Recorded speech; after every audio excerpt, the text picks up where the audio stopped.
December 1944.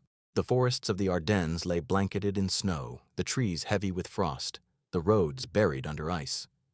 The wind howled through the hills of Belgium and Luxembourg, biting at the faces of the young soldiers who had thought the war was nearly over. The Allies had pushed across France after the D-Day landings, and whispers of home by Christmas echoed through the ranks. But as they huddled around small fires and cold rations, they didn't know that the most brutal winter of their lives and of the Second World War was about to begin. In the early hours of December 16th, the stillness was shattered by thunder, not from the skies, but from the earth itself. German artillery opened up across a 100-mile front, unleashing a storm of fire and steel that tore through the fog. The Battle of the Bulge had begun. It was Adolf Hitler's last desperate gamble to turn the tide of the war, a surprise counteroffensive meant to split the Allied lines, capture Antwerp, and force the Western Allies into negotiating peace on his terms. Caught off guard, the Allied soldiers found themselves engulfed in chaos. The Germans had planned meticulously, using deception, speed, and the cover of winter weather to mask their movements. Allied planes were grounded by snow and cloud, communication lines were cut, and confusion reigned. American units, thinly spread, many resting after months of fighting, were suddenly overwhelmed by waves of German tanks, infantry, and disguised saboteurs who spoke perfect English and wore stolen uniforms. Entire regiments were surrounded or destroyed in hours. Roads were clogged with burning vehicles and panicked retreating convoys. The Germans advanced rapidly, punching a wedge into the Allied line, creating the infamous Bulge that would give the battle its name. It was chaos, and for a moment it seemed like Hitler's audacious plan might actually work. But deep within the turmoil, the Allies held something the Germans didn't know about. A secret weapon born from the laboratories of British and American scientists hidden under the tightest security, and now deployed for the first time on a large scale. It wasn't a tank or a plane. It wasn't a new kind of bomb. It was something much smaller, almost invisible, but far more terrifying. They called it the proximity fuse. To the Germans, it seemed like magic. Artillery shells that exploded not when they hit the ground, but in mid-air, detonating at just the right height to rain deadly fragments down on soldiers in trenches and forests or advancing across open fields. They had never seen anything like it. Soldiers whispered that the Americans had found a way to control their shells by radar, that they could see through fog and snow, that their guns somehow knew where they were. In truth, it was science, not sorcery, that had changed the battlefield. The story of this secret weapon begins years earlier, in the laboratories of Britain and the United States. During the early years of the war, Allied scientists sought a way to improve anti-aircraft defenses. Shooting down enemy planes was difficult. Shells had to explode at exactly the right moment, and traditional timed or impact fuses were unreliable. Too soon, and the shell burst harmlessly. Too late, and the plane flew on untouched. The idea was simple in theory, but revolutionary in practice. What if a shell could detect when it was near its target and detonate automatically? Enter the proximity fuse. Inside its small metal casing lay a marvel of miniaturized technology, a tiny radio transmitter and receiver. When fired, the fuse emitted a continuous radio signal. As it approached an object, like an airplane or a soldier on the ground, the signal would bounce back, and when the returning wave grew strong enough, the circuit would trigger detonation. The result? An explosion at the perfect distance, maximizing damage and minimizing waste. The technology was top secret, so secret that even most Allied soldiers didn't know what made their new shells so effective. It was considered as critical as the atomic bomb project. If the Germans had learned about it, they could have developed countermeasures or copied it for themselves. But by late 1944, as the German offensive raged across the Ardennes, the time for secrecy was over. The Allies needed every advantage they could get. General Eisenhower authorized the use of the proximity fuse in ground combat for the first time, and when it arrived on the battlefield, the results were devastating. At first, German troops couldn't understand what was happening. Columns of infantry advancing through snow-laden woods were suddenly hit by explosions that burst overhead instead of in the trees or on the ground. Shrapnel rained down like metallic hail, slicing through ranks of men. Even those hiding behind cover found little safety as the airbursts sent lethal fragments downward and outward in every direction. Within minutes, entire battalions could be shattered by a few well-aimed volleys. For Allied gunners, it was a godsend. Artillery had always been the king of battle, but it was also notoriously imprecise. The proximity fuse changed that. Suddenly, gunners didn't need perfect aim. The fuse would take care of the timing. Shells could now explode at the ideal height above enemy troops, spreading destruction far more effectively than traditional munitions. It turned every artillery barrage into a storm of steel. In the frozen forests around Bastogne, where the 101st Airborne Division was surrounded and under siege, this new weapon made a critical difference. As German forces tried to overwhelm the defenders with waves of infantry assaults, American artillery batteries, armed with proximity fuses, unleashed hell. Shell after shell detonated above the attacking Germans, tearing them apart in the open snowfields. Soldiers reported entire companies being wiped out within minutes. One officer later said, "We didn't just stop them, we erased them." Elsewhere, General Patton's Third Army used the same technology to great effect. As his tanks and infantry counterattacked to relieve the pressure on Bastogne, his artillery units blanketed the roads and forests with proximity-fused shells, breaking up German counterattacks before they could even form. The Germans, caught off guard, began to fear the American artillery as much as their tanks and aircraft. It was more than just a technological leap, it was psychological warfare. German morale began to crumble under the constant, seemingly supernatural bombardment. Reports spread among the Wehrmacht that the Allies were using radar-guided shells that their gunners could somehow see through the fog and aim directly at them. Panic spread, and the offensive began to lose its momentum. Behind the front lines, Allied commanders recognized just how significant the weapon had become. The proximity fuse turned defensive positions into death traps for attacking forces. It compensated for the lack of air support during those first snowbound weeks, and it gave Allied artillery the precision of a sniper rifle combined with the power of a hurricane. But few soldiers knew the full story of where this miracle of science had come from, or how close it had come to never existing at all. The fuse was the result of years of research, setbacks, and secret collaboration between Britain and America. The British had pioneered the concept, but it was the vast industrial capacity of the United States that made mass production possible. Scientists at the Johns Hopkins Applied Physics Laboratory and engineers from companies like RCA worked tirelessly to design a fuse that could survive the incredible forces of being fired from a gun, yet still operate its delicate electronics perfectly afterward. By late 1943, the fuse had been tested successfully against aircraft and introduced into naval warfare. It had already helped defend Allied ships against Japanese kamikaze attacks, but using it on land was considered too risky. If even a single unexploded shell was captured, the Germans might reverse engineer it. Only in the darkest days of the Ardennes offensive did Eisenhower agree to use it freely on European soil. That decision would help change the course of the battle, and perhaps the war itself.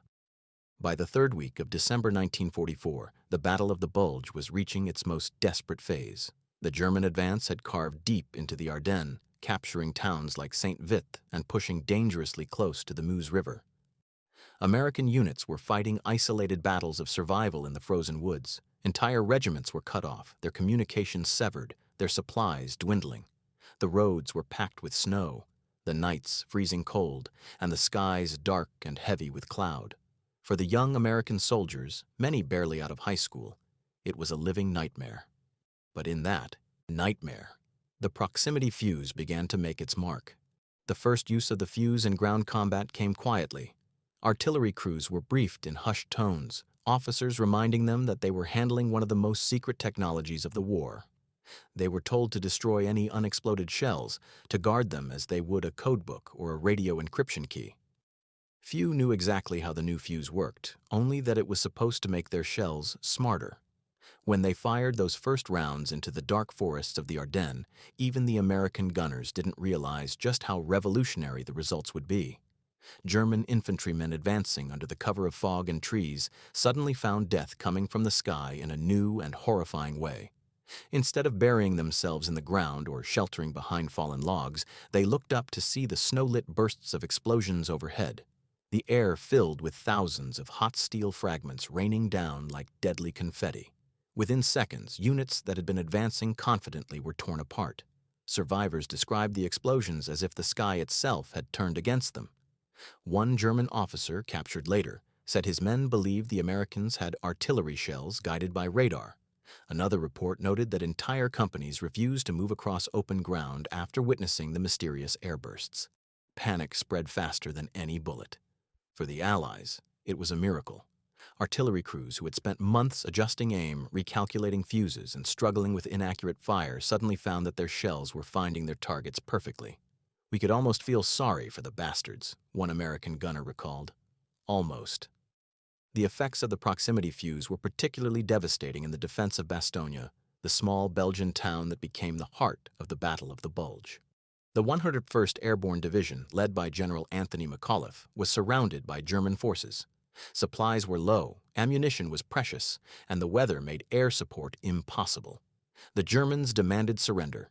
McAuliffe's famous one-word reply, "Nuts," became a symbol of defiance. But behind that defiance was a hidden edge. The artillery supporting Bastogne, many miles away, was using proximity-fused shells. When the Germans launched wave after wave of attacks to crush the defenders, they were met with devastating fire from unseen guns. Each shell burst high above the attacking soldiers, saturating the area with lethal fragments. For every step forward, dozens of Germans fell. In the snow around Bastogne, the white ground turned red. Eyewitnesses described the terrifying beauty of it. The shells detonated in the fog and snow, creating sudden flashes of orange light above the tree line, followed by the distant rumble of thunder. The sound rolled across the forest like waves crashing on a shore.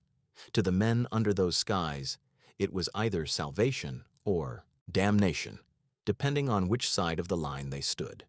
As the days wore on, the psychological effect was immense. German officers found it increasingly difficult to rally their men. The soldiers began to fear even the silence, knowing that at any moment the American guns could open up again, and that this time there was no safe place to hide. The proximity fuse didn't just kill bodies, it shattered morale. For the Allied commanders, the results spoke for themselves. Reports flowed in from every sector, enemy attacks halted in minutes, infantry columns annihilated, counterattacks broken before they began. The once unstoppable German advance began to stall. Their fuel supplies ran low, their timetable collapsed, and the element of surprise evaporated. Meanwhile, the weather began to change. On December 23rd, the skies cleared for the first time in days. The Allied air forces, grounded by fog and snow, roared back into action. Fighter bombers screamed over the forests, pounding German convoys, cutting off their retreat routes and destroying bridges. The combination of air power and the deadly accuracy of artillery fire tore the heart out of the German offensive. It was in this deadly synergy of innovation and timing that the Allies found their strength. The proximity fuse had given them a way to fight back even when the skies were closed. And now, with air dominance restored, it allowed the ground forces to coordinate devastating strikes with unprecedented precision. Patton's Third Army, advancing from the south, made full use of the new technology. His artillery commanders employed proximity-fused shells not just for defense, but for offense, to scatter retreating German troops and destroy hidden positions. "I don't have to tell you who won," Patton reportedly said. "The artillery did. And the artillery had a secret." Everywhere it was used, the same story repeated: destruction, disbelief, and shock. German commanders complained that their own artillery couldn't match the Americans. Their shells fell short or failed to detonate properly in the cold, while Allied fire seemed almost supernatural in its timing. Behind the front, in Allied headquarters, the scientists and engineers who had built the fuse were tracking reports with growing satisfaction. They had spent years in secrecy, enduring setbacks, testing prototypes, and struggling to make their invention both rugged and precise. The battlefield was now proving what they had always believed: that technology could change the very nature of war. The proximity fuse worked on a principle so elegant that it seemed almost impossible: radar inside a bullet. The fuse's tiny vacuum tubes had to survive the crushing acceleration of being fired, thousands of times the force of gravity, yet still function flawlessly. The engineers solved the problem through a combination of ingenious design and relentless testing. Each fuse had to be perfect because even a single malfunction could cost lives or give away the secret. When Eisenhower finally approved its use on land, his orders were clear: no unexploded shells were to fall into enemy hands. Crews were instructed to destroy duds immediately. Even among allies, secrecy remained strict. Many British and American units didn't know that others were using the same weapon. The fewer people who knew, the safer the secret remained. Still, rumors spread. Word reached German intelligence that the Americans were using some kind of radio artillery. Hitler himself was reportedly furious, demanding his scientists explain why they hadn't developed a similar weapon. They couldn't. The German electronics industry, crippled by bombings and resource shortages, was far behind. It would take years before they could have matched the level of miniaturization and reliability achieved by Allied researchers. As the days of fighting dragged on, the tide of the battle turned decisively. The German spearheads that had once raced toward the Meuse were now bogged down, their tanks running out of fuel, their men running out of hope. Town by town, the Allies pushed back. Bastogne held firm, and the Bulge began to shrink. Yet the story of the proximity fuse wasn't just one of battlefield success. It was also a story of human ingenuity and collaboration across continents. The scientists behind it had worked in near-total secrecy, often not knowing how their inventions were being used, or even what the final purpose would be.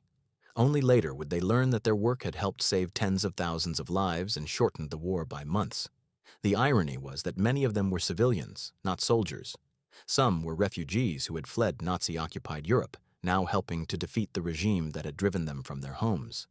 Others were young American physicists, engineers, and mathematicians, people who had never fired a gun in anger but whose intellect had become a weapon more powerful than any rifle. One British scientist later said, "We fought the war with brains as much as with bullets." The proximity fuse was proof of that. As 1944 gave way to 1945, the Allies regained full control of the skies, their artillery dominated the ground, and the German army, battered, starving, and out of fuel, began to retreat. The Battle of the Bulge would end in Allied victory, but at a terrible cost. Over 75,000 Allied troops were killed, wounded, or captured. For the Germans, losses were even greater, around 100,000 men gone in 6 weeks of relentless fighting. When the smoke cleared and the snow melted, the forests of the Ardennes were littered with shattered tanks, burned-out trucks, and the bodies of soldiers from both sides. But among the twisted remnants of shell casings and steel, there was something else. A new kind of warfare. The proximity fuse had proven that science could tip the scales of history. It had been, as Churchill later said, the second most important development of the war after the atomic bomb. In the aftermath of the initial shock, the Germans regrouped and attempted to press on. The plan had been audacious from the beginning: cut the Allied front in half, drive to the port of Antwerp, and force a negotiated peace before the Soviet army could crush them from the east. Hitler had poured the last reserves of the Reich into this offensive: veteran panzer divisions, elite SS troops, and hastily conscripted teenagers armed with little more than fanatical orders. The German generals had warned him that it was a gamble, but Hitler was desperate. He believed he could still deliver a decisive blow, even as the walls of the Third Reich were closing in. At first, the offensive had caught the Allies completely by surprise. The Ardennes, a thickly forested region stretching through Belgium and Luxembourg, had been considered an unlikely area for a large-scale attack. American intelligence assumed the Germans were too depleted to mount any serious counteroffensive. The front line there was manned by inexperienced or exhausted divisions, enjoying what they thought would be a quiet winter. When the German artillery opened up on December 16th, those illusions shattered instantly. Thousands of guns roared at once, lighting up the sky with a fiery dawn. The shells fell across the Allied positions with devastating precision. Communications were knocked out, outposts obliterated, and in many sectors, entire companies disappeared under the bombardment. Then came the tanks, Tiger IIs, Panthers, and mechanized columns that rolled through the mist like steel phantoms. Following them, waves of infantry advanced, their gray coats blending with the snow. The Americans, unprepared and outnumbered, were forced to retreat. In those first desperate days, it seemed like the Germans might actually succeed. Roads were jammed with fleeing vehicles and dazed soldiers. The Allied line bulged westward, giving the battle its name. Eisenhower rushed reinforcements from every direction, and Patton, always eager for a fight, turned his entire Third Army north in a daring maneuver to relieve the encircled troops at Bastogne. But the Germans faced their own problems. Their supply lines were overstretched, their fuel reserves dangerously low, and the Allied resistance stiffened faster than expected. The initial surprise had given them a temporary advantage, but the secret weapon waiting in the Allied arsenal would soon make that advantage meaningless. As the battle entered its second week, the proximity fuse began to spread through more units. At first, it had been used sparingly, only by certain artillery batteries under strict orders.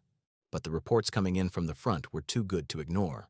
Commanders requested more. Supply officers began issuing them by the crate. Soon, thousands of shells fitted with the new fuse were being fired across the front every day. To the men in the trenches, the difference was unmistakable. Before, they had fired barrages that burst against the ground, throwing up fountains of earth and snow, but often leaving enemy troops untouched behind cover. Now their shells exploded high above, raining death from every direction. The sound of airbursts became distinctive, a sharp crack followed by a rolling echo like thunder trapped inside the clouds. Soldiers began to call them tree busters because they shredded the forest canopy and anything beneath it. At the front lines, German soldiers huddled in their foxholes, listening to the whine of approaching shells. Some prayed, others simply waited, frozen in fear.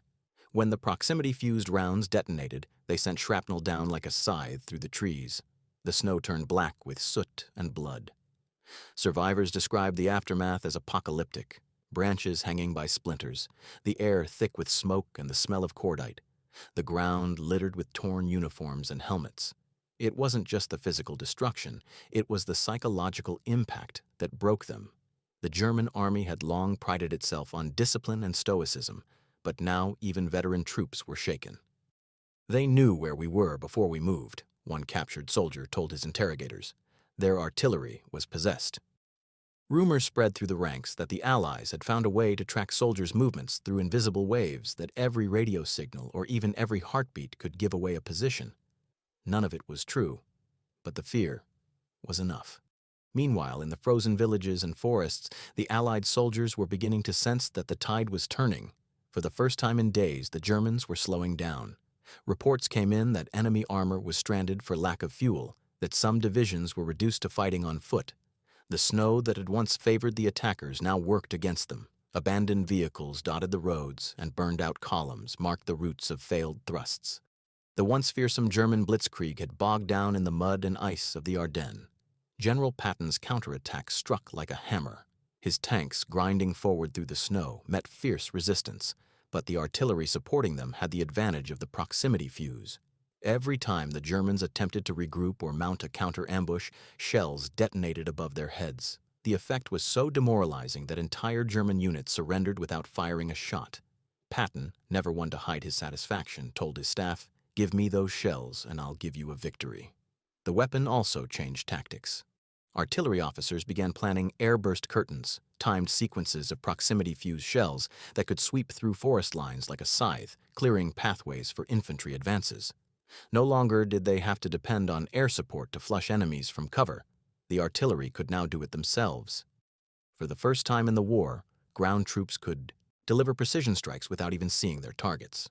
In the forest near Elsenborn Ridge, where some of the fiercest fighting occurred, the American defense relied heavily on artillery. The 2nd and 99th Infantry Divisions, dug in on the snowy slopes, faced repeated assaults by German tanks and infantry. Every attack ended the same way. The moment the Germans emerged from the trees, the American gunners unleashed a barrage of proximity-fused shells. The air erupted with hundreds of explosions, lighting up the night like a storm of meteors. One observer compared it to watching fireworks over hell itself. When the smoke cleared, the German formations were gone. To the American soldiers who survived, the weapon seemed like divine intervention. They didn't know how it worked, and most didn't care. They only knew that it had saved their lives. "It was as if God was fighting with us," one private wrote in a letter home. Back in London and Washington, the scientists and military leaders following the reports realized they had crossed a new threshold in warfare. The proximity fuse wasn't just a battlefield innovation. It was a turning point in the relationship between science and the military. It represented the birth of precision warfare, where technology could magnify human decision-making into overwhelming power. Its development had required cooperation on a scale never seen before. British physicists had first imagined the concept, but it was American industry that turned theory into production.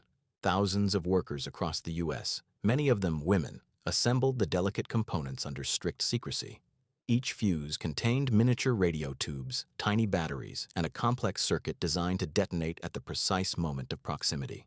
It was a miracle of wartime engineering, and it had to be produced in millions without error. Every fuse was tested, retested, and inspected before shipment. Those that failed even a single test were destroyed. The secrecy was absolute. Factory workers were told only that they were building special electrical devices for artillery shells. The less they knew, the better. Even after the war, many didn't realize the true nature of their work until it was declassified. In the field, the results justified the obsession with secrecy. The Germans never captured a functional proximity fuse during the entire battle. They guessed at its design, but by the time they understood what it was, the war was already lost. And yet, for all its destructive power, the fuse also saved lives. By increasing the effectiveness of Allied artillery, it shortened battles, reduced the need for prolonged bombardments, and prevented countless infantry assaults that would have cost thousands more men. In military reports, commanders credited it with saving entire divisions from annihilation. Eisenhower himself called it one of the greatest contributions of science to the victory. The Battle of the Bulge continued into January 1945, but by then the outcome was no longer in doubt.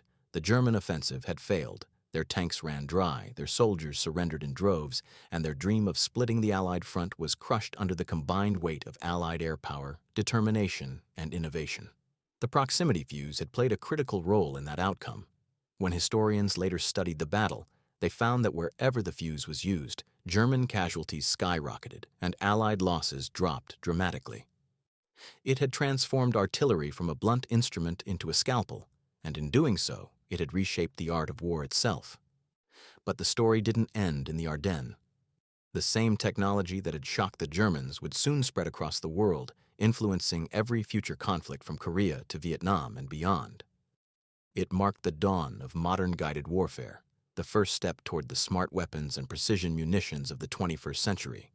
And it all began in that frozen forest, under the falling snow, with soldiers who thought the war was almost over, until the sky itself started to explode. By early January 1945, the thunder of artillery had become a constant echo through the frozen valleys of the Ardennes. The ground was a graveyard of twisted metal, scorched vehicles, and shattered trees. The once pristine snow was blackened by smoke and blood. The Germans had thrown everything they had into their last great gamble, and now their strength was breaking.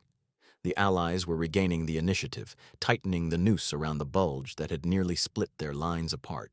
For the soldiers fighting there, the days blended together in a haze of exhaustion, fear, and freezing cold.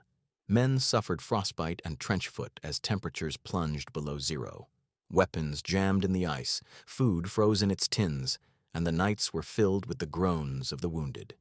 The Ardennes had become a nightmare landscape, where survival itself felt like victory. Yet even in that bleakness, there was something extraordinary taking place, a silent revolution in warfare. The proximity fuse, that small piece of technology hidden inside an artillery shell, had proven to be one of the most decisive tools in the Allied arsenal. Its impact wasn't just tactical, it was psychological, strategic, and deeply symbolic. It was proof that ingenuity could triumph over desperation, that science could outthink brute force. The Germans had prided themselves on technological superiority. From the V-2 rockets to the Tiger tanks, they had long dominated the battlefield through innovation. But now, for the first time, it was the Allies who wielded the weapon that defied comprehension. To many German troops, the proximity fuse felt like a betrayal of the natural order, a weapon that fought not by strength or courage, but by invisible intelligence. "The Americans have learned the language of the gods," one German prisoner reportedly said. "Their shells speak to the air." The reality, of course, was grounded in hard science. The tiny vacuum tubes inside each fuse represented a leap forward in electronics. Before the war, such devices had been fragile and unreliable, suitable only for radios or laboratory equipment. But wartime necessity drove rapid advances in miniaturization and durability. The engineers at Johns Hopkins Applied Physics Laboratory, working in secret alongside the U.S. Navy, developed a fuse that could withstand the shock of being fired from a cannon, experience accelerations of over 20,000 joules, and still function perfectly milliseconds later. When the war began, many scientists had worried that their work might come too late to make a difference. The Manhattan Project, radar, jet engines, each of these scientific endeavors was racing against time. But by 1944, the proximity fuse was ready, and it would prove its worth at the most critical moment of the European war.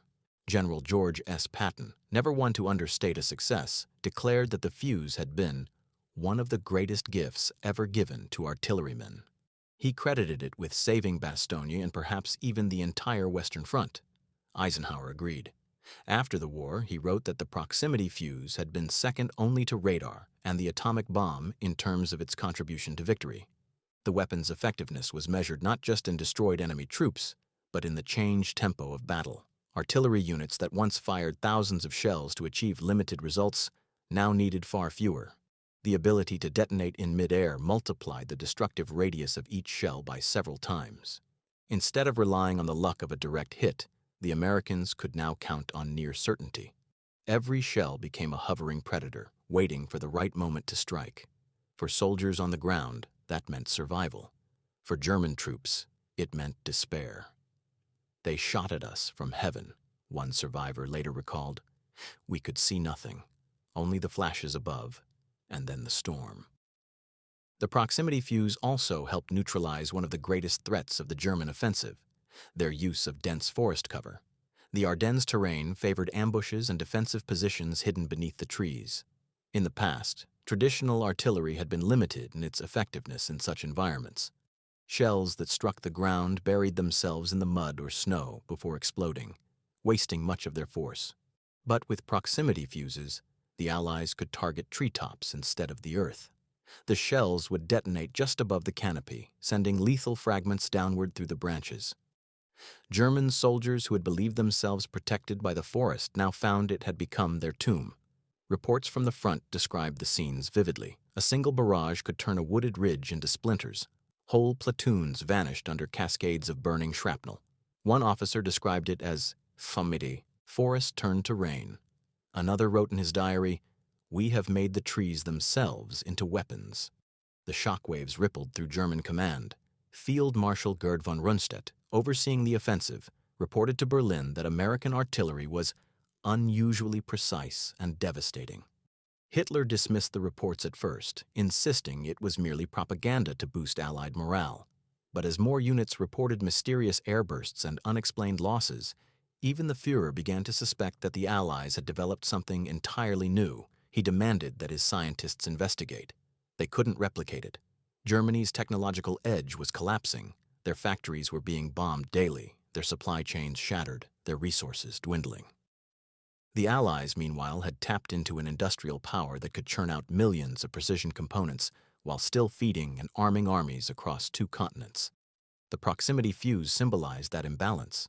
It wasn't just a triumph of engineering, it was proof that the Allies could outproduce, outthink, and outlast the Reich. In those final weeks of the Battle of the Bulge, as the German advance slowed to a crawl, the American artillery came into its own. Batteries coordinated across miles, blanketing enemy lines with carefully timed barrages. Forward observers called in coordinates from hilltops, and within minutes, shells were bursting in perfect patterns. The weather that had once grounded Allied aircraft now no longer mattered. The artillery could deliver precision strikes without the need for eyes in the sky. As the battle turned, the proximity fuse began to earn a new nickname among Allied soldiers: the War Winner.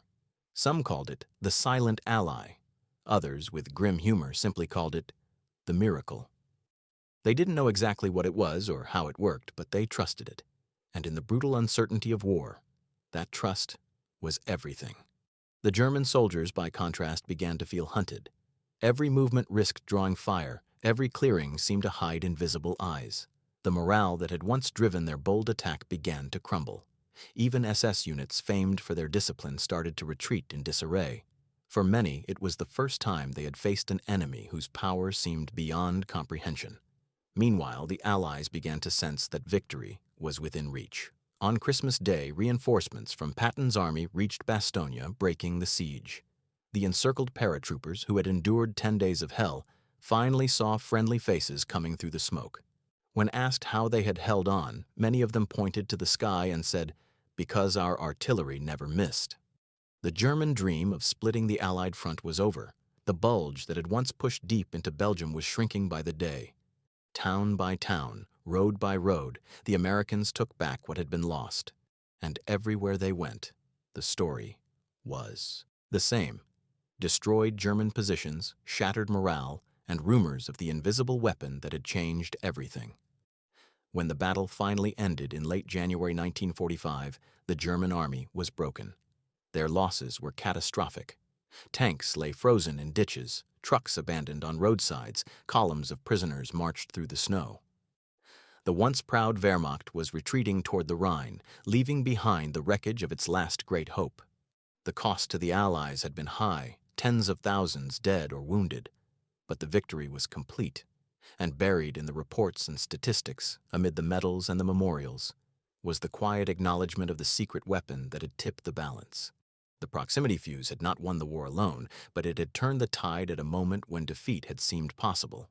It was a triumph of intelligence over chaos, of precision over brute force, and though its name would remain classified for months after the battle, those who knew understood that the world of warfare had changed forever. When the last guns fell silent over the Ardennes, the snow-covered fields bore witness to one of the most ferocious and costly battles of the Second World War. Entire villages had been reduced to rubble, forests flattened, and thousands of young men, German and American alike, lay buried beneath the frozen soil. But within that devastation lay a quiet revolution, a testament to how human ingenuity could shape the very outcome of history. The proximity fuse had not just turned back the German tide, it had redefined the future of warfare. In the days following the battle, Allied officers began to assess what had happened. Reports flooded in from every sector of the front. Commanders described how German attacks that once seemed unstoppable had been broken by artillery barrages that tore through their formations with inhuman accuracy. One divisional report noted that a single battery using proximity-fused shells had destroyed an entire regiment's worth of infantry in less than 20 minutes. Another detailed how airburst fire had annihilated German machine gun nests hidden deep within the woods, positions that conventional shells would never have reached. As the data poured in, it became clear that something extraordinary had taken place.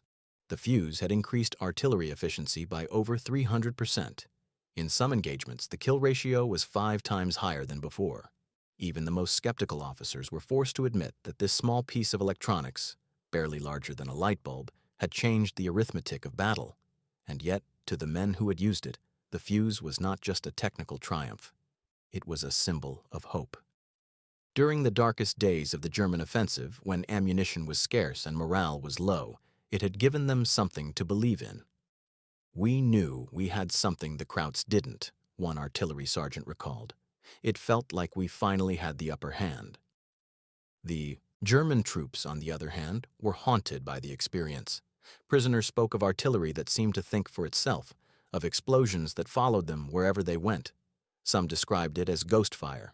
Others claimed that the Americans had found a way to control lightning. The myth of the magic shell spread quickly through the Wehrmacht, eroding confidence and feeding a sense of helplessness. Even the most hardened veterans found themselves glancing nervously at the sky. Behind the front, Allied scientists and engineers followed the reports with a mixture of pride and disbelief.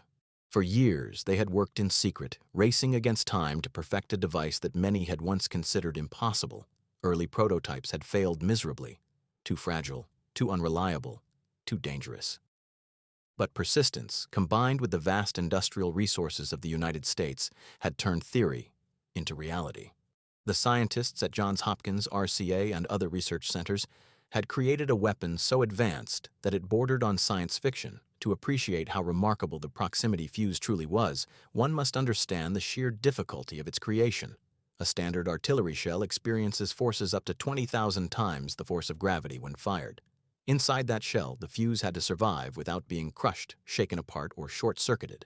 It also had to function flawlessly after being spun at thousands of revolutions per second, and it had to do all of that in less than a second, detecting its target, analyzing the reflected radio waves, and detonating at precisely the right moment.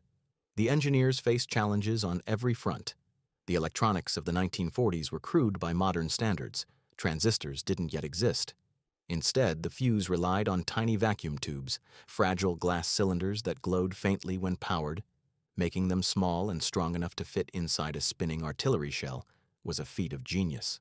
The manufacturing process required new techniques, new materials, and a level of precision unheard of at the time. Even the batteries were revolutionary. Traditional designs couldn't survive the shock of firing, so scientists developed miniature reserve batteries that activated only when the shell was launched, using the sudden acceleration to start a chemical reaction. Every component of the fuse was designed with one goal: perfection under impossible conditions. When the weapon finally reached the battlefield, it exceeded every expectation. It was so successful that military planners quickly expanded its use. Originally developed for anti-aircraft defense, particularly against Japanese kamikaze attacks, the fuse was now being used in ground combat, naval warfare, and even in air-dropped bombs. Wherever it was employed, the results were devastating. But what made the proximity fuse truly transformative wasn't just its destructive power, it was what it represented. It showed that science had become as decisive as strategy, that laboratories could be as vital to victory as battlefields. The war was no longer being fought solely by soldiers and generals. It was being won by engineers, mathematicians, and physicists. Winston Churchill himself recognized its significance. In a speech after the war, he called the proximity fuse the second most important invention of the war after the atomic bomb. Coming from the man who had overseen the development of radar and code breaking, that was no small praise. And indeed, the similarities were striking. Like radar and the bomb, the proximity fuse was a product of unprecedented international cooperation. British scientists had pioneered the idea but lacked the industrial capacity to mass produce it. The Americans, with their enormous manufacturing base, took up the challenge. Together, they created not just a new weapon, but a new model for scientific collaboration, a template that would continue into the Cold War and beyond. Back on the front lines, the fuse continued to earn its fearsome reputation. As January turned to February, Allied forces pushed the Germans back across the Rhine. The once unstoppable panzer divisions were now shattered remnants, their armor rusting in the snow. The Ardennes offensive, Hitler's last gamble, had failed utterly. His hopes of dividing the Allies and forcing a negotiated peace were gone. From then on, the war in the West would be a relentless march toward Germany's heart. Among the American troops, word of the smart shells spread from unit to unit. Soldiers shared rumors of how the fuse worked. Some said it used radar, others that it could detect body heat or even heartbeat vibrations. The truth was less mystical but no less impressive. The tiny transmitter inside each shell sent out continuous radio waves. When those waves reflected off a nearby object, whether a tree, a building, or a human body, the fuse detected the change and detonated instantly. It was like giving every shell its own invisible eye. In one recorded engagement, an American artillery unit defending a road junction used proximity-fused shells against a column of German infantry attempting a night assault. The result was devastating. Within 5 minutes, the attack was broken. When daylight came, hundreds of German bodies were found sprawled across the snow, many with no visible wounds, killed by the sheer force of shrapnel raining from above. The survivors fled in panic, abandoning weapons and supplies. For the gunners who had pulled the lanyards, it was a moment of grim satisfaction. "We didn't even have to see them," one of them later said. "We just fired, and the shells did the rest." This new kind of warfare blurred the lines between man and machine, between science and destruction. It showed how the modern battlefield was evolving into something driven by precision rather than mass.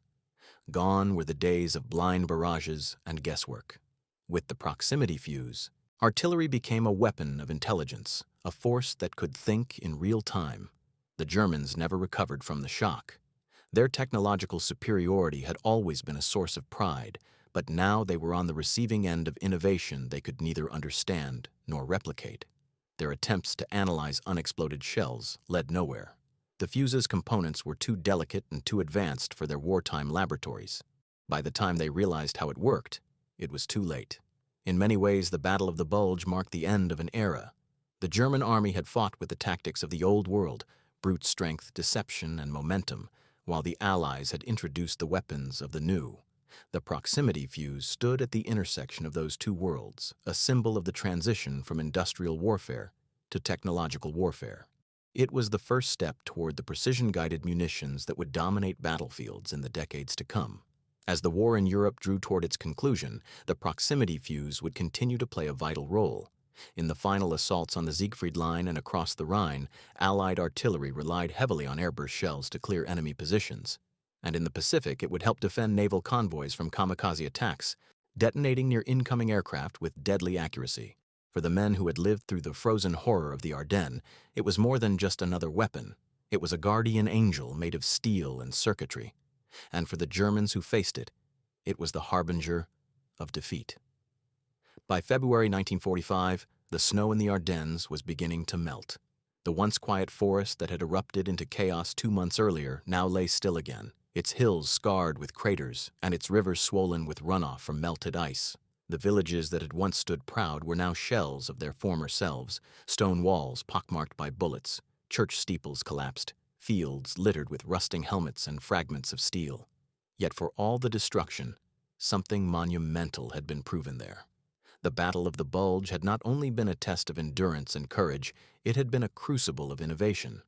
The proximity fuse had turned that frozen wilderness into a proving ground for the future of warfare. Allied commanders, poring over after-action reports, began to understand just how decisive the weapon had been.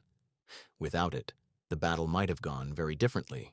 The Germans' initial advantage had been overwhelming, their panzers and infantry tearing through thin American lines. If the artillery hadn't been able to inflict such devastating losses in those crucial days of December, the enemy might have reached the Meuse River, and perhaps even Antwerp. But the proximity fuse changed everything. It multiplied the effectiveness of every shell, compensating for the lack of air support and giving the Allies a weapon that could strike with frightening precision in the worst possible conditions. It was as though the Allies had found a way to harness the storm itself.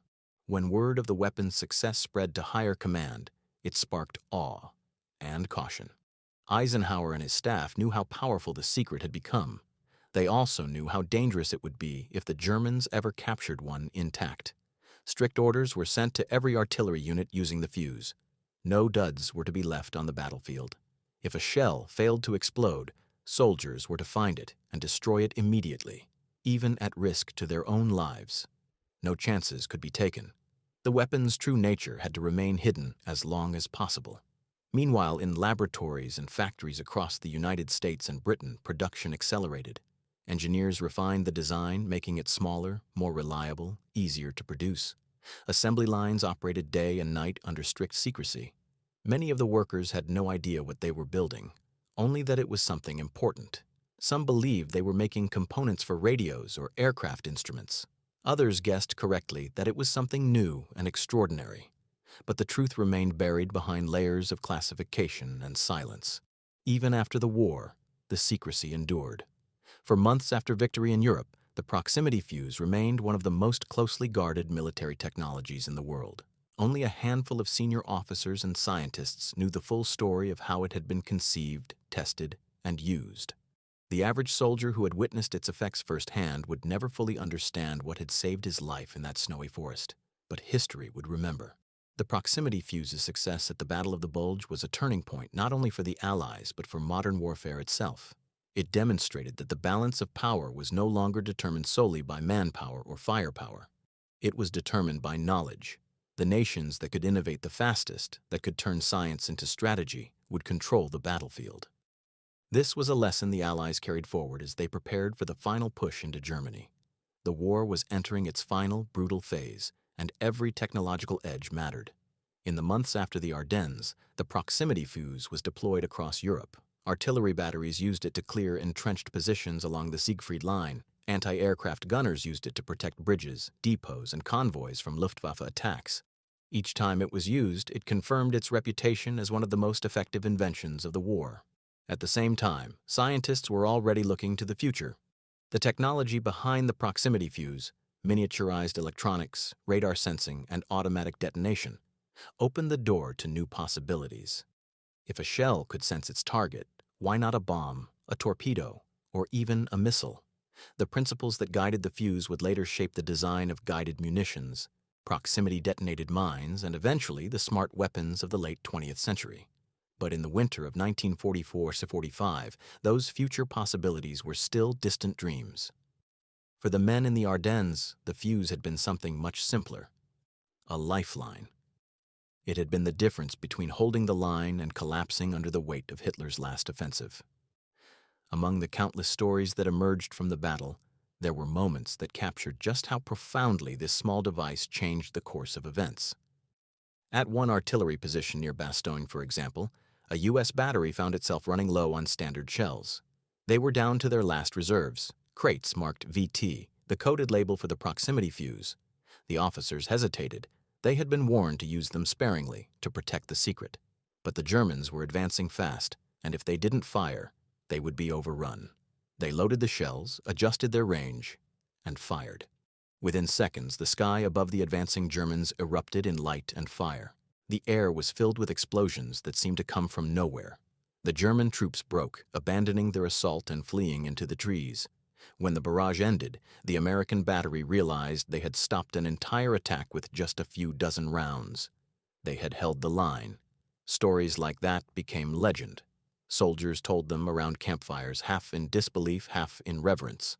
To them, the proximity fuse was more than a weapon. It was a miracle delivered by unseen hands. But for the scientists who had built it, the miracle had a different meaning. They saw it as proof of what human intellect could achieve under pressure. The proximity fuse wasn't born of luck or chance. It was the result of relentless effort, collaboration, and imagination. It was the product of minds that refused to accept impossible as an answer. In many ways, the fuse's story was a reflection of the Allied war effort itself. It was built on cooperation across nations, between soldiers and civilians, between universities and factories.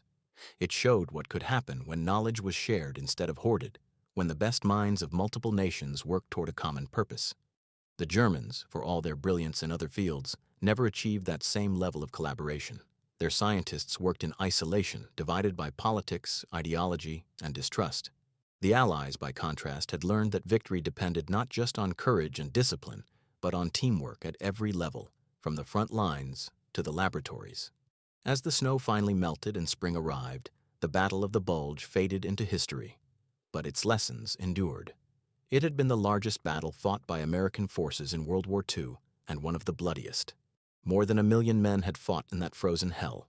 Over 75,000 Americans were killed, wounded, or captured. For the Germans, losses were even higher, close to 100,000. The Ardennes had been their last stand in the West, and it had ended in ruin. And through it all, the proximity fuse had played its quiet, invisible role, never boasting, never seen, but always deadly, always precise. When historians later looked back on the battle, they spoke of bravery, of leadership, of sacrifice. But those who understood the deeper story spoke also of innovation, of a secret weapon that no one saw coming, one that shocked an enemy known for its own technological arrogance. It was a weapon that had no propaganda poster, no grand unveiling. It was a weapon of silence and science, of precision and patience. And it was that weapon, the tiny, brilliant proximity fuse, that helped shape the outcome of the last great battle of the Western Front. The months that followed the Battle of the Bulge saw the tide of war shift decisively and irreversibly against Germany. The failure of Hitler's final gamble broke the back of the Wehrmacht in the West. The divisions that had once rolled triumphantly across Europe were now shattered, their remnants retreating toward the Rhine. The skies that had once belonged to the Luftwaffe now roared with Allied bombers. And behind every advancing army was the thunder of artillery, an orchestra of destruction now guided by invisible science. Among the men of the Allied armies, the story of the magic shell spread like wildfire. Soldiers who had seen the proximity fuse in action could hardly believe their own eyes. They spoke of shells that seemed alive, that burst in perfect timing, that punished the enemy in ways they had never seen before. For many, it felt like a turning point, not just in the battle, but in the war itself. But behind that victory, there was another story, one that unfolded far from the front lines in the quiet corridors of laboratories, research facilities, and secret offices. It was there that the real magic had happened. In 1940, before America had even entered the war, British scientists at the Telecommunications Research Establishment had begun experimenting with radio proximity devices. They called their early versions VT fuses, short for variable time. The idea was daring: use miniature radar signals to make shells detonate near their targets rather than on contact. It promised to revolutionize anti-aircraft defense, but there was a problem. Britain lacked the manufacturing capacity to mass-produce such intricate devices. So, as they had with radar and the atomic bomb, the British turned to their American allies for help. The project was handed over to the newly formed U.S. Office of Scientific Research and Development, where a young and brilliant physicist named Merle Tuve took charge. Tuve assembled a team of scientists from Johns Hopkins University and the RCA Corporation, giving them a single, daunting mission: Make the fuse real. The challenges they faced were enormous. The device had to fit into the nose of an artillery shell and survive being fired from a gun, a process that generated 20,000 times the force of gravity. It also had to function in every kind of weather, at any altitude, and against a variety of targets.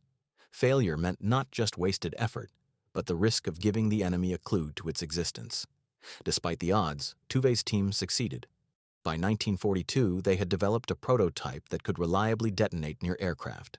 The U.S. Navy quickly adopted it for anti-aircraft guns, using it to defend ships against Japanese planes in the Pacific. The results were astonishing. Enemy aircraft that had once required dozens of shells to bring down could now be destroyed with just a few well-aimed shots. The proximity fuse gave American ships a fighting chance against kamikazes, saving countless lives. But it was on land, in the frozen woods of Europe, that the fuse achieved its full potential. By late 1944, the Allies had enough confidence in the technology to deploy it against ground targets. The decision was risky. If a single unexploded shell were captured, the secret could be lost. But the situation in the Ardennes was desperate. The Germans were advancing fast, and the weather made air support impossible. Eisenhower gave the order. The proximity fuse would be used. The results were beyond anything even the scientists had imagined. In those bitter December days, the skies above the Ardennes became a theater of death. Artillery shells burst not in the snow but in the air, their explosions perfectly timed to catch German troops in the open. Forests that had shielded the Wehrmacht for years now betrayed them. Every canopy became a trap, every open field a killing ground. The German soldiers didn't know what hit them. They had fought against the best artillery in the world and survived. But this was different. There was no warning, no time to react. One moment they were marching, the next the air erupted around them. For those who lived through it, the experience was seared into memory. Some swore that the Americans had discovered a way to aim by sound or even by thought. What they couldn't have known was that the secret lay not in sorcery, but in science. A science born from the collaboration of thousands of minds. Every tiny fuse that flew through the air represented the work of dozens of people, physicists, machinists, assembly workers, and engineers. In American factories, women working long shifts under government contracts assembled the delicate circuits with steady hands, often unaware of what they were building. Each one of those workers, without knowing it, had helped win the battle. When the battle ended and the reports came in, the data stunned even the generals. Units equipped with proximity-fused shells had inflicted casualties at rates previously thought impossible. The Germans, who had expected to overrun the thin Allied lines, instead found themselves decimated. In many areas, entire attacks were stopped dead in minutes. The proximity fuse had given the Americans an invisible wall of steel. General Eisenhower later wrote in his memoirs that the device had been one of the most important developments of the war. His chief of staff, General Bedell Smith, called it a battle saver. General Patton, never shy about praising American ingenuity, declared that it had been worth its weight in gold. But for all the praise, the weapon remained shrouded in secrecy. The term proximity fuse was rarely spoken aloud. Instead, the military used the codename VT fuse. Even soldiers using it were told only that the VT stood for variable time, to obscure its true function. Only after the war would the full truth come out, that the V really stood for victory. As 1945 dawned, the proximity fuse continued to prove its worth. In the Pacific, it became a key defensive tool against kamikaze attacks, allowing Allied ships to destroy incoming planes before they could strike. In Europe, it helped clear German defenses during the final push into the Rhineland. And after the war, its principles would be adapted into nearly every type of modern ordnance, from naval guns to anti-missile systems. But in December 1944, none of that future was visible to the men fighting in the snow. For them, it was simple. The fuse worked, and it saved lives. It was the difference between being overrun and standing firm, between retreat and victory. Perhaps the most profound impact of the proximity fuse wasn't just on the battlefield. It was on the way the Allies thought about war itself. Before, technological innovation had been a side note to strategy, a supporting tool. Now it was the strategy. The Battle of the Bulge proved that the outcome of modern war would be decided not just by who had the most troops or tanks, but by who had the smartest weapons. And that realization marked the dawn of a new age, an age where science would never again sit on the sidelines. From that moment on, the lab coat and the uniform would share equal power over the fate of nations. In the ruined towns of Belgium, amid the snow and smoke, soldiers began to tell each other stories about the weapon that had saved them. They didn't know how it worked, and most didn't care. To them, it was simply the secret. And it had done what no one thought possible. It had turned the German surprise attack into their greatest defeat. The war would continue for only a few more months, but the legacy of that winter would last for generations. The proximity fuse had shown what could happen when human intelligence met human necessity, when desperation forced invention, and when invention turned the tide of history. As the Allied advance gathered pace through the shattered Belgian countryside, a strange calm settled over the front. The deafening roar that had shaken the forest for weeks faded to an uneasy silence, broken only by the clank of tank treads and the murmur of men rebuilding shattered lines. To the soldiers, it felt like waking from a nightmare. They were exhausted, numb, and half convinced the quiet wouldn't last. In the small towns the Germans had occupied and lost again, places like Houffalize, La Roche, and Malmedy, villagers crept out of cellars and barns to find their world reduced to ashes. They stared at the endless columns of Allied vehicles rumbling eastward, wondering how the storm had passed so suddenly. None of them knew that part of the reason lay in an invisible radio pulse humming inside 1,000,000 artillery shells. The proximity fuse had done its job so perfectly that even many officers scarcely grasped how decisive it had been.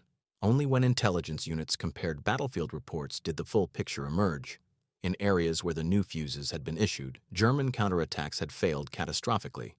Elsewhere, they had managed to hold out longer. Statisticians at Allied headquarters began to quantify what soldiers already suspected. This device had changed the arithmetic of battle. Letters from the front carried hints of awe. One gunner wrote home, "These new shells are uncanny.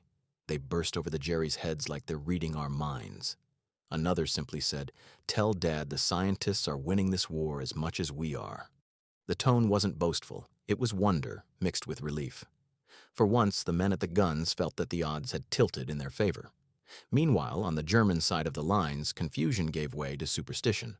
Some officers forbade their men to use radios near the front, fearing that American shells were homing in on their signals. Others spread the word that the Allies had developed a new form of radar that could see through the ground itself. Prisoner interrogations revealed growing despair. Soldiers spoke of thunder from nowhere, of air mines that descended without warning. The proximity fuse had become a ghost in the collective imagination of the Wehrmacht. Far from the battlefield, Merle Tuve and his team in the United States received coded reports describing these reactions. Each message confirmed that the years of secrecy and sleepless nights had been worth it. Tuve, normally reserved, allowed himself a rare moment of satisfaction. "They never knew what hit them," he said quietly to a colleague. Yet even he couldn't have guessed how far the ripples of his work would travel. For while the Battle of the Bulge was ending, the technological war was only beginning. The Allies had entered a new phase in which science dictated tempo and outcome. The proximity fuse joined radar, sonar, and the atomic project as proof that knowledge itself was now a weapon. In meeting rooms from London to Washington, strategists were already asking what the next leap might be. Could bombs steer themselves? Could radar guide artillery in real time? The imagination of warfare had shifted permanently. But for the men in the snow, these grand visions mattered little. They were simply grateful to be alive. At night, as they huddled in foxholes or ruined barns, they would sometimes watch the sky flicker with distant bursts, artillery still clearing pockets of resistance, and feel a grim pride. The same technology that had terrified the enemy was now their unseen guardian. When spring finally came, the roads thawed into rivers of mud and convoys pushed deeper into Germany. The soldiers who had endured the Bulge carried the memory of that winter with them, the hunger, the cold, the relentless noise, and the strange salvation that had come from a handful of mysterious shells. One young lieutenant summed it up best in his diary.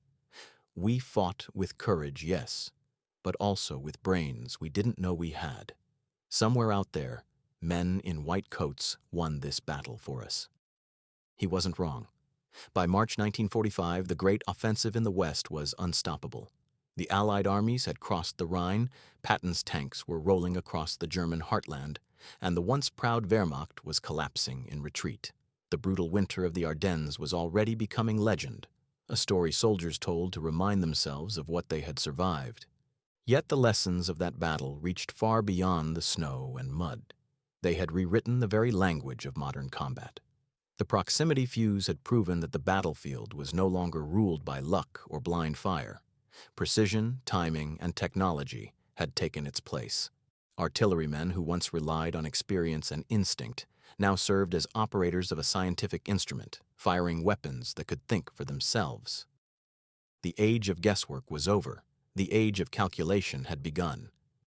In those final months of the war, as the Allies advanced toward the Elbe River, the same weapon that had saved them in Belgium was now destroying the last strongholds of the Reich. German artillery positions hidden among hills and villages were located by radar and obliterated with proximity-fused shells that burst overhead in showers of incandescent steel. Bridges, bunkers, and even fortified crossroads fell one after another. Every explosion seemed to echo the downfall of an empire. In London, military analysts began compiling reports for the War Office, assessing which technologies had contributed most to victory. Radar topped the list, followed closely by the proximity fuse. One British officer wrote, "It is not an exaggeration to say that without this invention, the outcome in the Ardennes might have been very different." Another report noted, "The psychological effect on the enemy was incalculable. They believed themselves targeted by forces beyond comprehension." In truth, what they faced was not magic, but mathematics. The fuse's simple radio principle, transmit, reflect, trigger, was rooted in physics, not mysticism. Yet its precision was so uncanny that even seasoned observers found it unsettling. Artillery had always been a blunt instrument, an expression of raw power. Now it was precise enough to mimic intent, to choose its victims. That was the true revolution. The weapon no longer served only as an extension of the soldier's arm, but of his mind. Even as the war raged on, scientists already foresaw its next evolution. Reports circulated through Allied research circles about adapting the technology for new uses. Naval depth charges that could detonate near submarines, aerial bombs that could sense the ground, and later, missiles that could home in on targets using radar guidance. The proximity fuse had opened a door that would never again be closed. Still, amid these grand plans, the human side of the story remained raw and immediate. In hospitals across Europe, wounded soldiers from the Bulge recovered slowly. Many had been saved because their artillery had been so effective. Letters to families at home spoke of the strange new shells that had stopped the Germans cold. Parents reading those words could scarcely imagine what that meant. The invisible pulse of energy, the explosion suspended in air, the fragments cutting down enemies before they could even be seen. And yet, despite its success, the fuse remained a secret. Even within the Allied armies, few knew its name. The secrecy was not paranoia. It was necessity. The war was not yet over, and the Pacific Campaign loomed ahead. The Japanese kamikaze threat was intensifying, and the U.S. Navy was preparing to rely heavily on proximity-fused anti-aircraft shells for defense. Until that fight was won, the details of the device would remain classified. When German scientists finally heard of it after the war, many were astonished. They had considered the idea themselves, but dismissed it as impossible. Their electronics industry had been crippled by bombing, their resources depleted. Miniaturizing radio equipment to fit inside a shell seemed beyond reach. "We thought such a thing could not exist," one captured engineer admitted. "If we had known it was real, we might never have attacked." In that single statement lay the full measure of the fuse's impact. It had not just destroyed armies, it had crushed confidence. The myth of German technological invincibility had been shattered by an American invention so small it could fit in the palm of a hand. As Allied troops liberated concentration camps and crossed into Germany proper, the memory of that winter faded into the background of a war that still had horrors left to reveal. But among those who had fought in the Ardennes, there remained a quiet reverence for the weapon that had turned the tide. Many veterans would speak of it years later in hushed tones, as though describing a ghost that had once walked beside them. In one interview decades later, an artillery officer from the Ninth Army recalled, "We never saw it, never touched it, but we trusted it like it was alive. When we fired those shells, we knew they'd find their mark. It gave us faith in something bigger than luck." That faith in science, in the unseen power of human ingenuity, would carry forward into the post-war world. The same principles that had guided the proximity fuse would guide humanity into the atomic age, the space race, and the digital revolution. It was the spark that ignited an era where intelligence, not brute strength, would define victory. But before those new frontiers could be reached, one last chapter of the war remained to be written, and the proximity fuse would have a role to play there too. Even as the war in Europe neared its conclusion, across the world another storm was building in the Pacific. The island-hopping campaign had brought American forces to the very doorstep of Japan. Here, too, the proximity fuse would prove to be one of the Allies' quiet saviors. While the Battle of the Bulge had shown what it could do on land, the seas of the Pacific would reveal how indispensable it had become to survival. Onboard destroyers and cruisers, gun crews stood ready as waves of Japanese kamikaze pilots dove out of the clouds. Before the fuse, anti-aircraft gunners had relied on guesswork, setting mechanical timers in hopes that shells would explode near their targets. Too early, and the shrapnel fell harmlessly into the sea. Too late, and the aircraft was already striking the deck. But with the new proximity fuse, the shells did the thinking themselves. They detonated the instant they came within lethal range of the incoming planes, filling the sky with a curtain of metal. The effect was immediate and astonishing. Attacks that once ended in burning ships now ended in burning aircraft. In the words of one U.S. Navy officer, the fuse took the suicide out of the kamikaze. Every time a pilot began his dive, he was met by invisible bursts that seemed to follow him down. The sailors, who had seen too many friends lost in fiery impacts, now watched their guns strike back with uncanny precision. News of these successes reached the European theater just as the fighting in the Ardennes was drawing to a close. The same scientists who had worked sleepless nights to perfect the fuse now saw it saving lives on opposite sides of the globe. In secret memoranda between military leaders, the weapon was credited with preserving entire fleets. Eisenhower later remarked privately that it had been a wonder of war whose influence we'll still be feeling 50 years from now. Back in Europe, as Allied forces advanced toward Berlin, the engineers who had kept the weapon secret were already planning its post-war life. They envisioned versions that could guide bombs, naval mines that could sense a passing submarine, even artillery that could adjust its trajectory mid-flight. To them, the Battle of the Bulge had been only the beginning, a glimpse of what a union between physics and firepower could achieve. But for the soldiers who had lived through that winter, the science mattered less than the memory. In towns like Bastogne and St. Vith, they could still see the wreckage of the enemy's failed ambition. Tanks half buried in snowdrifts, helmets scattered across frozen ditches, the forests torn open as if by giant hands. They remembered the first time the sky erupted with airbursts, the disbelief, then the grim satisfaction. For many of them, it was the moment they realized the Germans could be beaten on every front, not just by courage, but by ingenuity. Years later, veterans would still recall the surreal beauty of those explosions. Orange blossoms blooming above the treetops, flakes of burning snow drifting down after each barrage. "It looks like fireworks," one sergeant said, "until you remembered what it was doing." The proximity fuse had made destruction look almost choreographed, precise, and terrifyingly efficient. As peace approached, secrecy around the project slowly lifted. Scientists who had worked in hidden labs finally received recognition for their contribution. Medals were awarded, reports were declassified. The world learned how a handful of engineers and physicists had changed the course of the largest war in history. Newspapers called it the little brain that won the battle. Yet even in celebration, there was unease. Some foresaw the implications of what had been created. If a shell could think even a little, what would happen when weapons thought more? Would humanity always stay in control of its own inventions? The proximity fuse had opened a door to a new kind of warfare, one that blurred the line between man and machine. For now, though, the mood was one of relief and gratitude. The weapon had done its duty. It had given soldiers a chance to survive the deadliest winter of the war, and it had reminded the world that victory was born not only of bravery, but of brains. When the guns finally fell silent in May 1945, Europe breathed again. The Ardennes thawed, wildflowers pushing through the soil where once artillery had thundered. In the villages rebuilt from rubble, locals still told stories of that winter when the sky itself seemed to fight.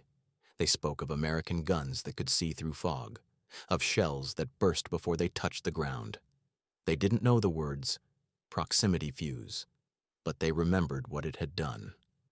And somewhere, in the quiet halls of Johns Hopkins and in the now empty factories that had once hummed day and night, The men and women who had built it listened to the news of victory and smiled. Their secret had ended a battle and hastened the end of a war. The guns of Europe fell silent in May 1945, but the echoes of the Battle of the Bulge lingered for generations. Veterans who had fought through that merciless winter carried the memory like a scar, a blend of pride, pain, and disbelief that they had survived what should have been impossible. Historians would later call it the last great gamble of the Third Reich, but to the men who fought it, it was something more intimate, a test of endurance and of faith. When they spoke of it years later, at reunions, in memoirs, in interviews, the story always began the same way. The cold, the surprise, the desperate defense. And then, somewhere in the middle of the chaos, something different. The moment when the tide turned.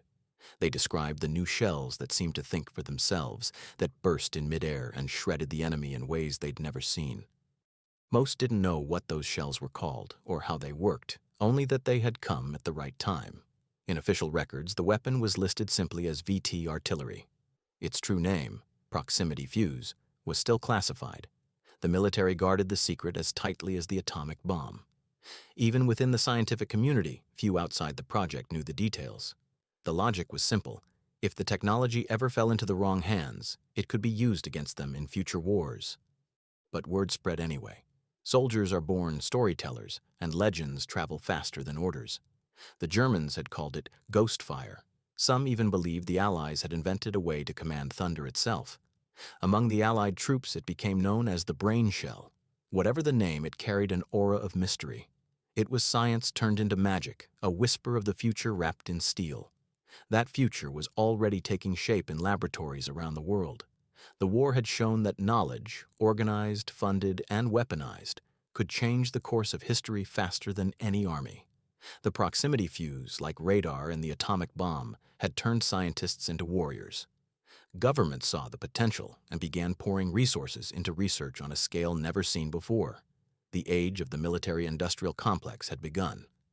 In the United States, the scientists who had developed the fuse returned to civilian life as quiet heroes. Many of them went on to shape post-war technology, electronics, telecommunications, even the early foundations of computing. The same minds that had built the tiny vacuum tubes inside the fuse would later pioneer the circuits that made the modern world possible. Merle Tuve, the physicist who led the fuse project, refused to profit from his invention. He believed science should serve humanity, not enrich individuals. After the war, he returned to research and education, teaching a new generation of engineers who would carry his spirit of innovation into peacetime. Our greatest victory, he said in a lecture years later, was not that the weapon worked, but that it proved intelligence could save lives. Across the Atlantic, Winston Churchill addressed Parliament and praised the fuse as one of the most remarkable scientific achievements of the war. In his gravelly voice, he spoke of how this single invention had multiplied the effectiveness of Allied firepower many times over.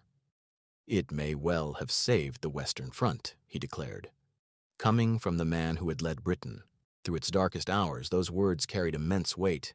Yet despite the accolades, there was a melancholy to the story. The proximity fuse had been a triumph of intellect, but its purpose was destruction. It had saved lives only by ending others. Even its creators struggled with that paradox. Many of them had entered the war as pacifists or idealists, drawn into the fight not by hatred, but by necessity. They knew that their invention had shortened the conflict and prevented greater loss, but the images of what it had done in the Ardennes, in the Pacific, and across Europe haunted them all the same. Still, they took solace in the belief that they had built something more than a weapon. They had built a warning. A demonstration of what science could achieve when united for a purpose, and what horrors could result if that power were misused. The proximity fuse became a moral crossroads, a symbol of both human brilliance and human peril.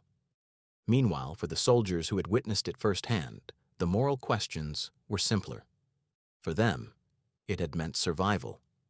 Many would later say that without those strange new shells, they would have died in the snow. Some credited it with saving entire divisions. It was, to them, not a miracle of science, but an answer to prayer.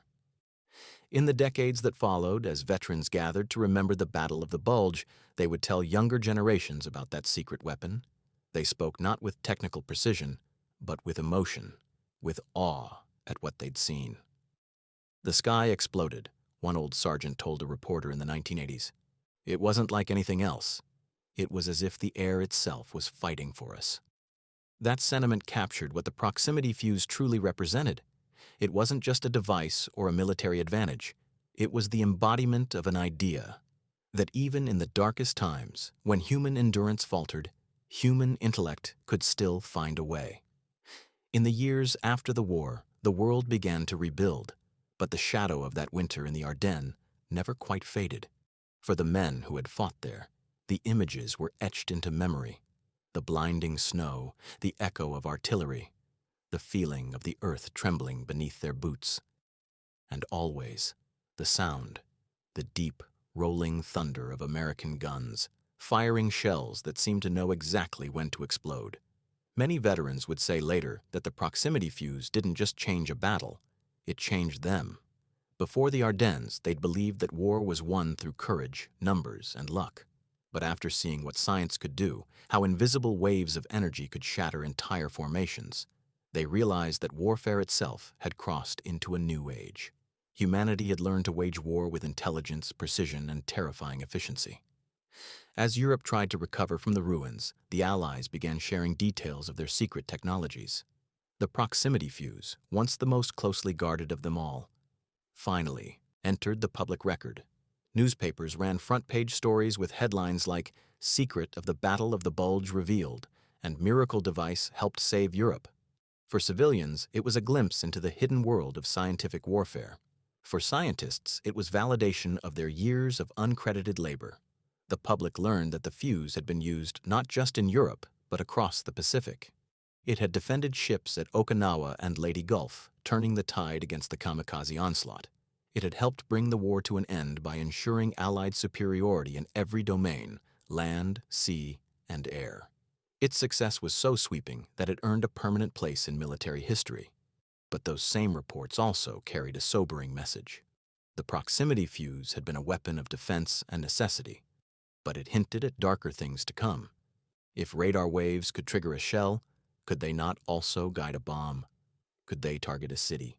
The questions hung over the world like distant thunder. When the Cold War began, the legacy of the fuse lived on in ways its creators never imagined. Its design principles, the use of sensors to detect proximity, the automatic decision to detonate, the precision timing, became the foundation of guided munitions. Missiles, air defense systems, even nuclear warheads owed something to that small radio transmitter born in a secret lab. The irony was undeniable. A weapon created to save lives by ending battles faster had become the ancestor of weapons that could end civilization entirely.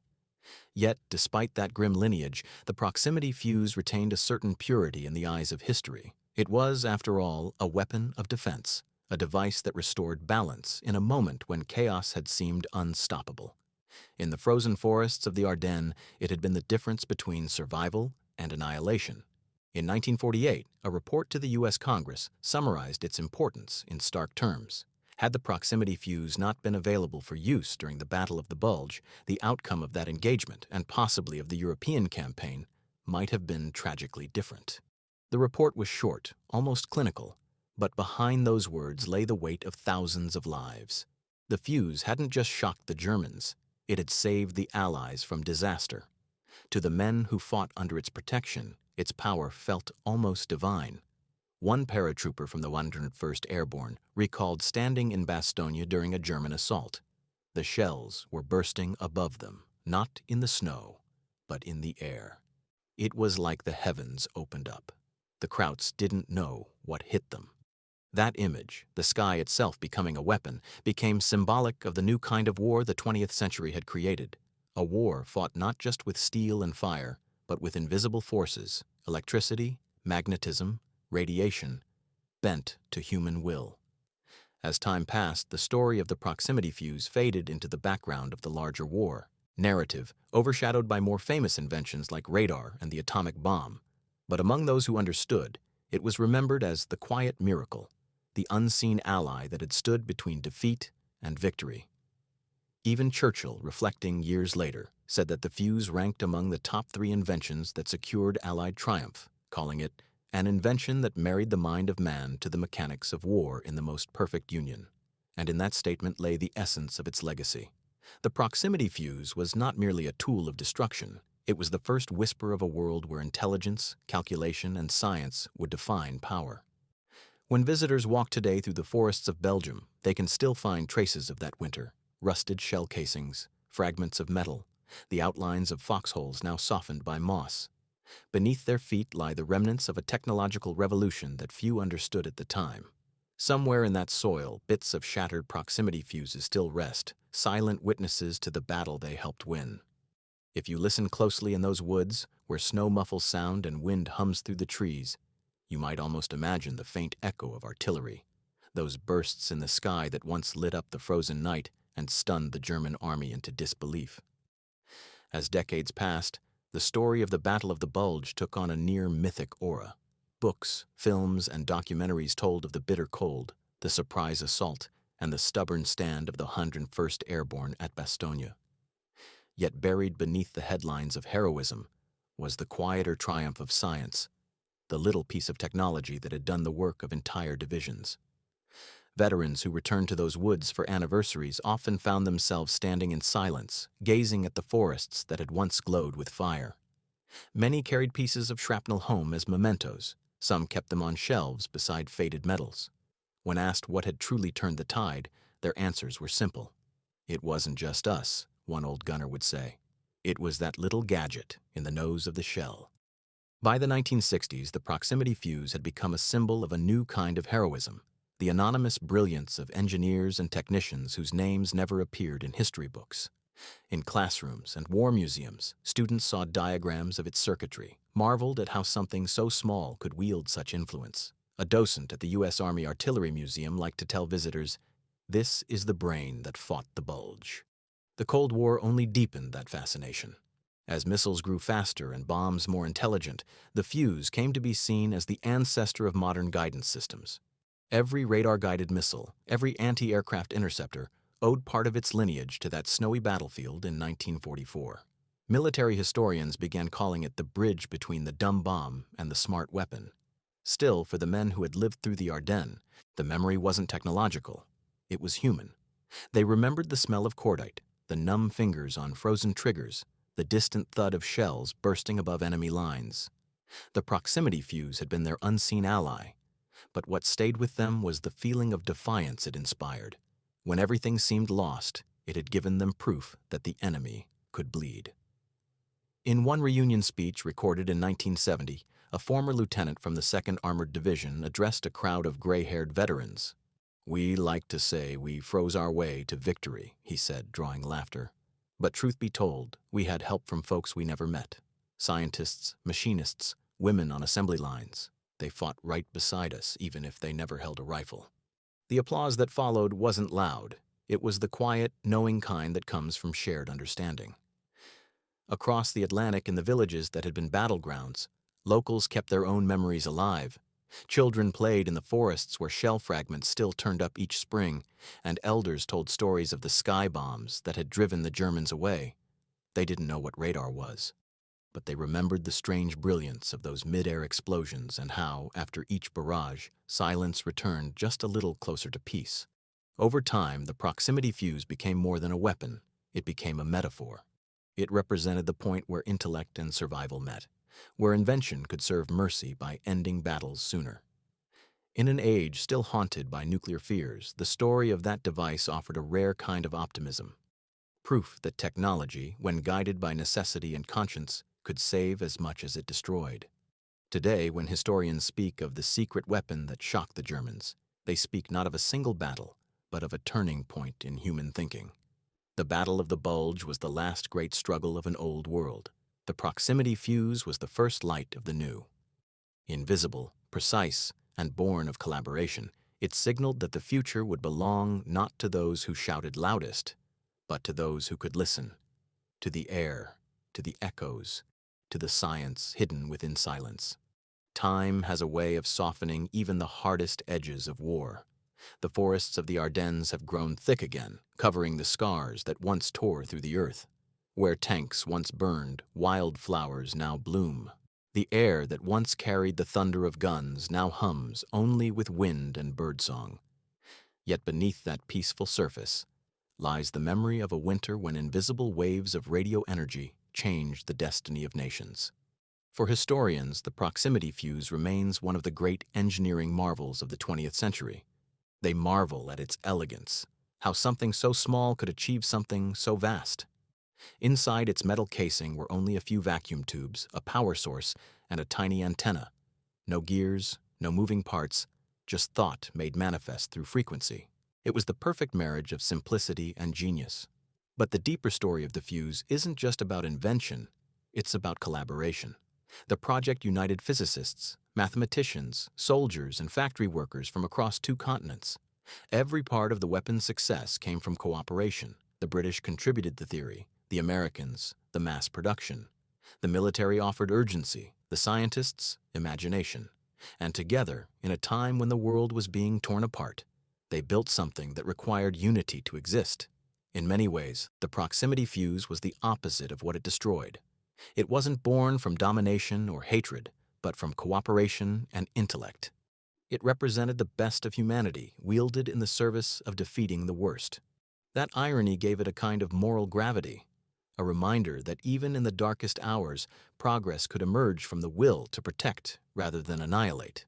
By the 1980s, when veterans were old men and their grandchildren asked about the war, the proximity fuse had taken on the glow of legend. Some remembered it as the secret bomb, others as the airburst trick. For the younger generation, it was almost unimaginable, a world where victory depended on analog circuits no bigger than a thumb. Yet that humble device laid the groundwork for every precision weapon that would follow, from heat-seeking missiles to laser-guided munitions. Its legacy even extended beyond the battlefield. The miniaturization of electronics that began with the fuse spilled into peacetime industries, radios, televisions, eventually computers. The same minds who built instruments of war would later help build instruments of connection. In that sense, the proximity fuse wasn't just a step toward smarter weapons, it was a step toward the digital world itself. Still, for all its historical weight, its moral ambiguity remains. The fuse proved that intelligence could magnify destruction just as easily as it could shorten suffering. It made war more efficient, but it also made it colder, more detached. The artilleryman no longer saw the faces of those he killed. He saw only coordinates and bursts of light. The proximity fuse symbolized the first time humanity had handed part of its decision to a machine, a precursor to an age when computers and sensors would decide even more. Yet perhaps that is why it endures in memory. It stands as both triumph and warning, a testament to what human reason can achieve and a reminder of how easily that reason can slip into mechanized cruelty.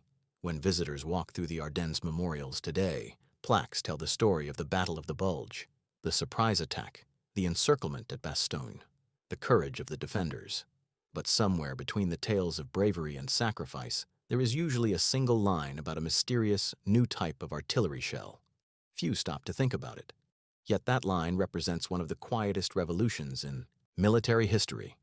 Because on those frozen days in December 1944, the soldiers fighting among the snowdrifts witnessed the dawn of a new era. An era where victory no longer depended solely on muscle or luck, but on the invisible pulse of innovation. In the quiet years that followed the war, when Europe was rebuilding and soldiers were returning to lives they barely remembered, the proximity fuse slipped from public memory. The headlines turned to new technologies, new tensions, new threats. But among the men who had once huddled in foxholes while the snow turned red, the memory of that strange weapon never faded. They remembered the first time they saw it work, the sky suddenly blooming with bursts of orange light as if the heavens themselves had turned against the enemy. They remembered the relief that came afterward, the realization that they might actually hold the line. To them, that device was not just a marvel of engineering, it was the hand of Providence. Years later, as the veterans aged and their stories became history lessons for their grandchildren, they often struggled to explain what had made that winter so unique. They could talk about the cold, the hunger, the fear, but how could they describe a weapon that seemed almost invisible? It wasn't like a tank or a plane one artillery officer said in a recorded interview. You couldn't see it, but you could feel its presence. It changed everything without anyone noticing. That sense of quiet power defined the proximity fuse's legacy. It wasn't built to shock with spectacle, but to astonish with results. It didn't roar like a bomber or tower like a battleship. It whispered through the ether, unseen and unheard until it was too late. Even among scientists, the fuse earned a strange reverence. Physicists who had once worked on it called it the first thinking weapon. They spoke of it not with pride, but with respect, an invention that had proven the potential and peril of intelligent design. It was a reminder that the moment humanity taught machines to think, even a little, the rules of war would never be the same again. In many post-war analyses, historians debated where the turning point of the Battle of the Bulge truly lay. Some credited Patton's relentless drive north. Others pointed to the stubborn defense of Bastogne or the improved weather that finally allowed Allied aircraft to return to the skies.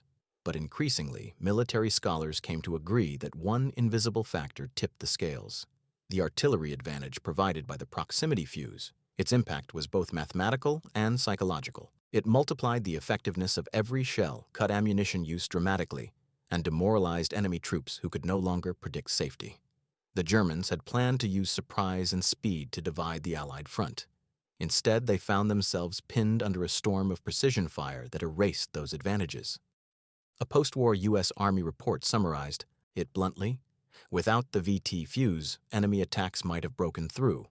The report didn't capture the fear, the sound, or the awe, but it captured the truth. By the 1950s, the proximity fuse was no longer a secret. It had been studied, replicated, and improved by militaries around the world. Yet the original remained unmatched for its combination of simplicity and reliability. Every modern sensor-triggered munition, from anti-aircraft missiles to defensive interceptors, carried its DNA. But perhaps the most important legacy of the proximity fuse was philosophical. It changed how armies viewed technology. No longer was science a mere supplement to warfare. It was the beating heart of it. The generals who fought in the Ardennes became advocates for research funding, pushing governments to invest in laboratories as much as in weapons factories. The line between scientist and soldier blurred forever. And through it all, the story of that frozen forest persisted. The soldiers who had lived it never forgot the moment they realized that knowledge could be as powerful as courage. They understood that the real miracle of the Ardennes wasn't divine intervention, it was human invention. As the world moved deeper into the second half of the 20th century, the Battle of the Bulge began to slip from living memory into legend. The names of towns like Bastogne, Malmedy, and St. Vith became symbols carved into history books. Yet, hidden behind the larger stories of tanks and heroism was still that quiet revolution, the invisible weapon that had rewritten the rhythm of war. In classrooms, young cadets studied maps of the Ardennes offensive, tracing the bulge that had once threatened to split the Allied front. Their instructors explained strategy, logistics, weather, and leadership. But then, inevitably, someone would mention the strange new fuse that had changed the odds. The cadets would lean forward, fascinated. How could a bit of radio circuitry turn an army's fate? That question became a doorway into a larger truth: that war, from that moment onward, would never again belong solely to soldiers. In the archives, dusty reels of film preserved grainy footage of those mid-air bursts. Slow-motion analysis showed the shells detonating just above ground level, their fragments cascading downward like deadly rain. Engineers, historians, and veterans alike would watch in silence. They knew what that meant. Behind every flash of light was the end of a German assault, the survival of an Allied platoon, the subtle pivot of history itself. At the same time, the story of the proximity fuse became part of the broader narrative of scientific collaboration that defined the Allied victory. It was told alongside the saga of radar, the cracking of Enigma, and the Manhattan Project. Each was a testament to how imagination, when armed with purpose, could change the world faster than any bullet. The men and women who had worked in secret factories remembered it differently. For them, the war had been soldering circuits under dim lights, assembling tiny vacuum tubes, testing devices by the thousands. Many didn't learn until years later that their hands had built one of the most consequential inventions of the century. "We just knew it had to work," one factory worker said in an oral history project. "Every piece we built, we thought, maybe this one will save a life."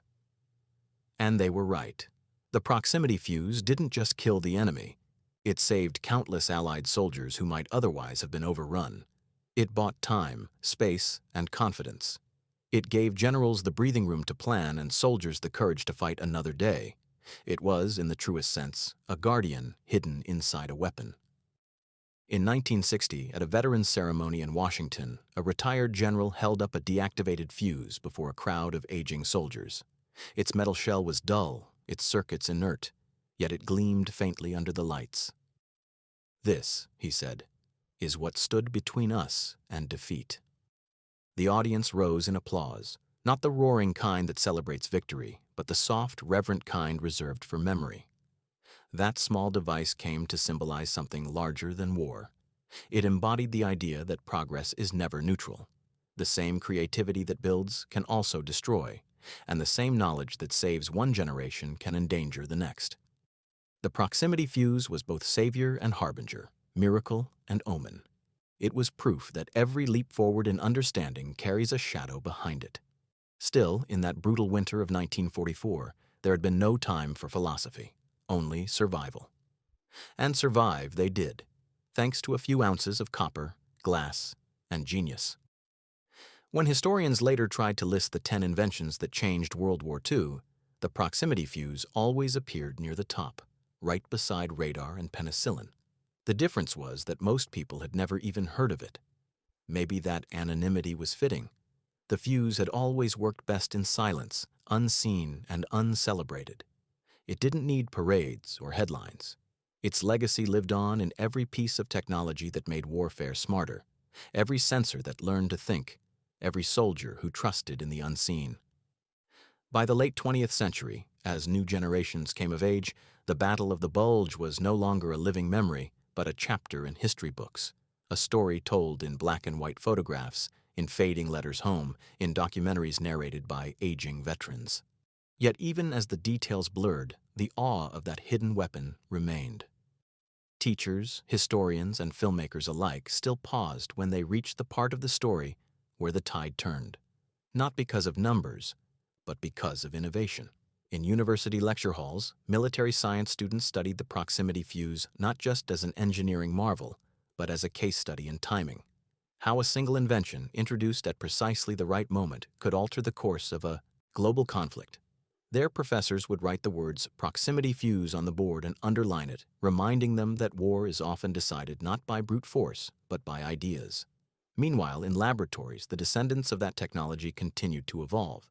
The same principles that allowed a shell to sense its target now powered spacecraft docking systems, autonomous drones, and air defense networks. In a quiet, almost poetic way, the same kind of invisible waves that once guided destruction now guided exploration. What had begun in the fires of battle had become a foundation for peace. Still, the proximity fuse remained a story worth retelling because of what it revealed about the human spirit. It proved that intelligence could be as mighty as courage, that curiosity could be as decisive as weaponry. When the Allied command approved its use in the Ardennes, they were taking a leap of faith, trusting in science at a moment when faith was all they had left. And that leap, that willingness to believe in something unseen, became the difference between survival and defeat. In interviews recorded decades later, survivors of the Bulge often spoke of small miracles, rations that arrived just in time, weather that suddenly cleared, shells that burst exactly where they were needed. Behind many of those moments was the proximity fuse, quietly performing its deadly mathematics. It was like the shells had eyes, one infantryman said, shaking his head in wonder. They just knew. For the Germans, the experience had been the opposite, a sudden, unnerving sense that their enemy had become omniscient. Reports from captured soldiers described confusion and terror.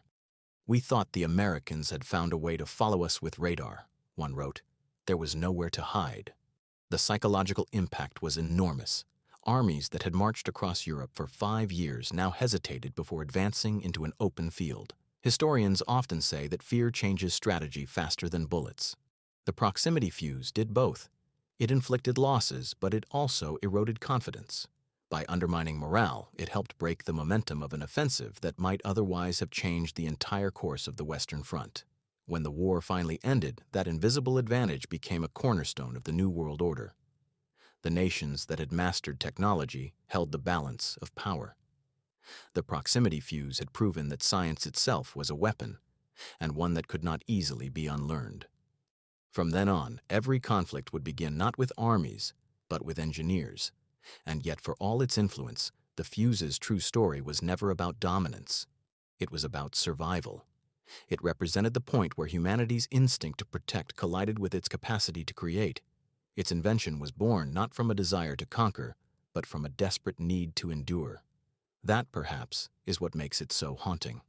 When modern soldiers visit the memorials in Belgium or Luxembourg, they stand beneath plaques bearing familiar names, divisions, regiments, battalions, but rarely do they see mention of the scientists who fought the same battle from behind laboratory walls. Still, if they look up at the sky, they can imagine what those men saw in December 1944. Flashes of light suspended in the frozen air, the sound of thunder rolling through snow, and a weapon that thought for itself. The decades that followed World War II transformed the world beyond recognition. Empires fell, new nations rose, and technology became the silent engine driving civilization forward. In that whirlwind of change, the proximity fuse became just another footnote in the long chronicle of progress, a small piece of machinery overshadowed by rockets, jets, and nuclear power. But for those who understood its story, it remained something more profound. The moment humanity realized that thinking could be weaponized. In museums today, behind glass cases and soft lighting, the proximity fuse sits like a relic of a forgotten faith. Visitors read the placard, Proximity, VT, Fuse, U.S. Army, 1944, and move on, unaware that this small device once held the fate of Europe in its circuitry. Yet for the veterans who sometimes stand before it, cane in hand, there is a flicker of recognition, a quiet pride. They know what it meant. They remember what it did. To understand the fuse's true legacy, one has to look beyond its technical brilliance and into the minds of those who built it. Many of the scientists who worked on it later became leaders in the fields of radar, electronics, and even early computing. They carried forward a conviction that knowledge, once awakened, could never again be contained. The world that emerged from the ashes of war was one where intellect had become the new frontier. But there was another side to that triumph. The same spirit of innovation that created the fuse also gave birth to the arms race. Nations no longer feared being outnumbered. They feared being outsmarted. Every breakthrough demanded another. Every secret weapon invited its successor.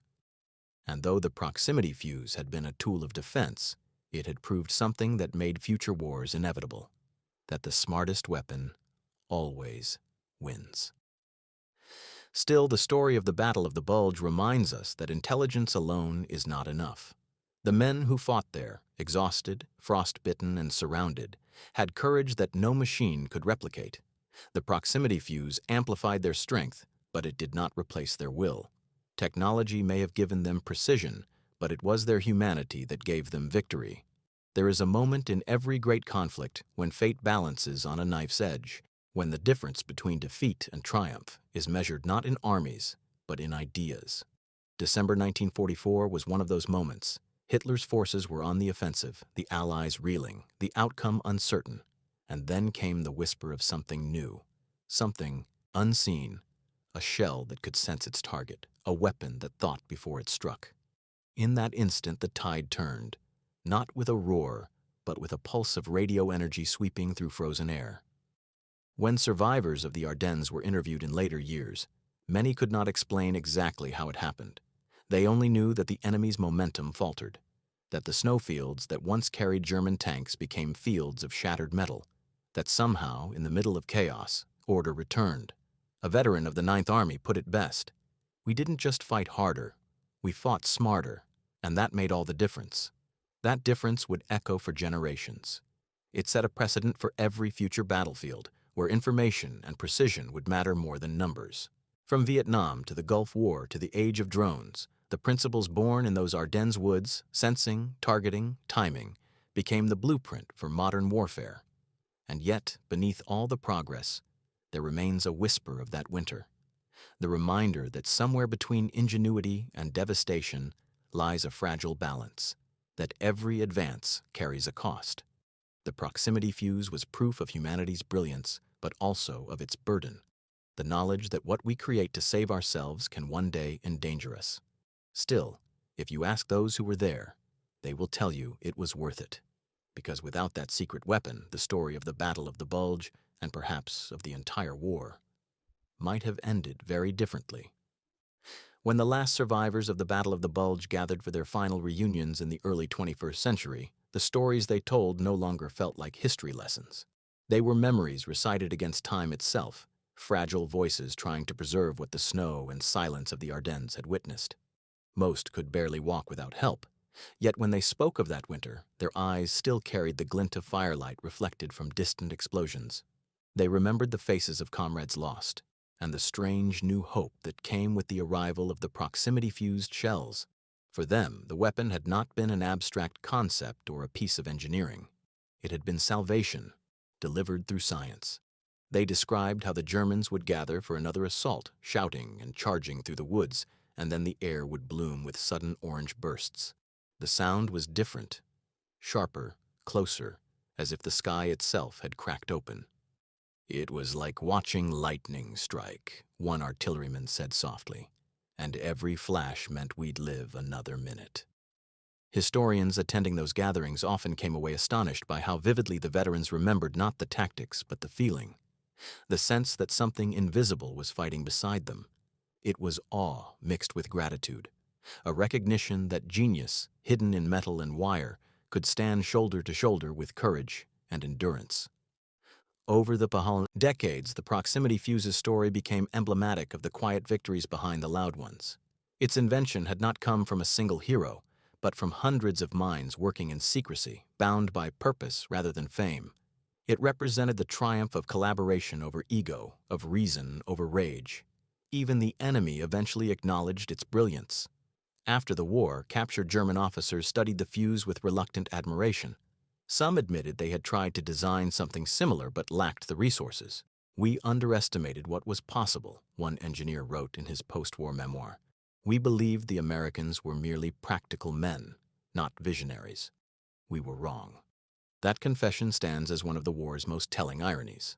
The German war machine, once revered for its technological prowess, was out-imagined by the very people it had dismissed as unsophisticated.